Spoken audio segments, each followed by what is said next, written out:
आज की कहानी है बेटी और बहू में फ़र्क।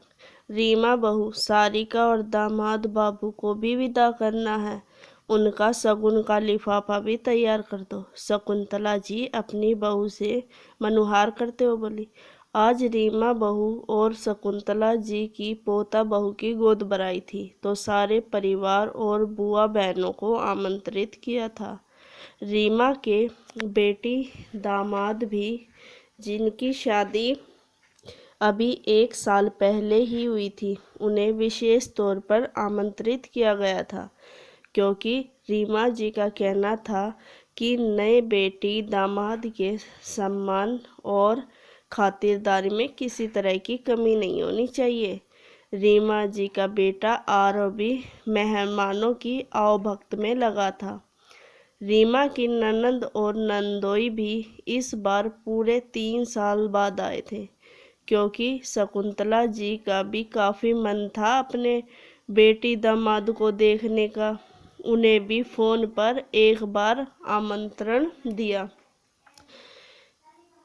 सारिका का भी काफ़ी मन था अपनी माँ और भाई भाभी से मिलने का, तो एक फ़ोन पर ही वह अपने पति के साथ दौड़ी चली आई। लेकिन यहाँ आकर ये साफ महसूस हो रहा था कि अब उसकी भतीजी ने उसकी जगह ले ली थी। जो मान सम्मान पहले सारिका और दामाद बाबू को इस घर में मिलता था, वो अब यहाँ कुछ धीरे धीरे कम हो ही गया था। लेकिन इस बार तो जैसे हर काम में उनकी अवहेलना ही की जा रही थी, जैसे उनके आने का या ना आने का किसी को कोई खास फर्क नहीं पड़ रहा था।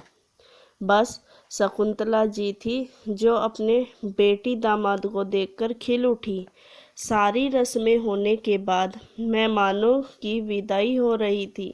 शकुंतला जी के बार बार सारिका और दामाद बाबू की विदाई करने के लिए कहने लगी, पर रीमा को खींच तो बहुत आ रही थी, लेकिन मेहमानों का लिहाज करते हुए बोली, कर दूंगी माँ जी, उनकी भी तैयारी कर दूंगी।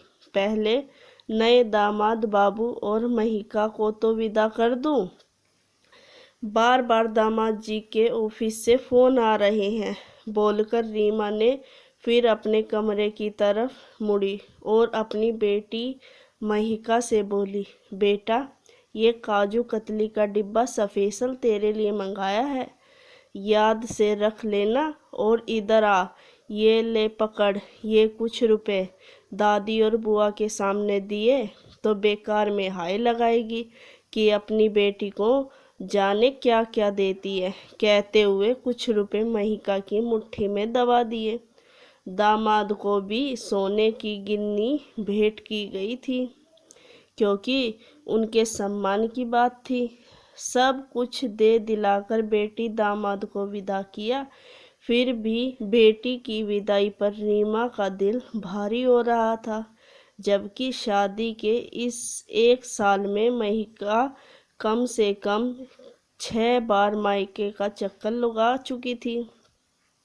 पास खड़ी सारिका भी काफ़ी देर से इंतजार कर रही थी अपनी विदाई का, क्योंकि उनके पति भी अपनी दुकान बंद करके यहाँ कार्यक्रम में शामिल होने आए थे। फिर भी उन्हें तो दूसरे शहर जाना था। बेटी को विदा करके जब रीमा अंदर आई तो शकुंतला जी फिर रीमा से बोली, बहू, अब तो सारिका और दामाद बाबू को विदाई कर दो, उन्हें भी देर हो रही है। हाँ हाँ करती हूँ, कहकर अनमने से मन से रीमा अंदर से 2 लिफाफे और एक साड़ी लेकर आई और अपनी सास को पकड़ाते हुए बोली, लो माँ जी, जीजी और नंदोई जी को भी तिलक कर दो। शकुंतला जी ने लिफाफे को हल्का सा खोल कर देखा। दोनों में 1100 रुपये थे और साड़ी भी शायद रीमा ने अपने संदूक से निकाल कर दी थी।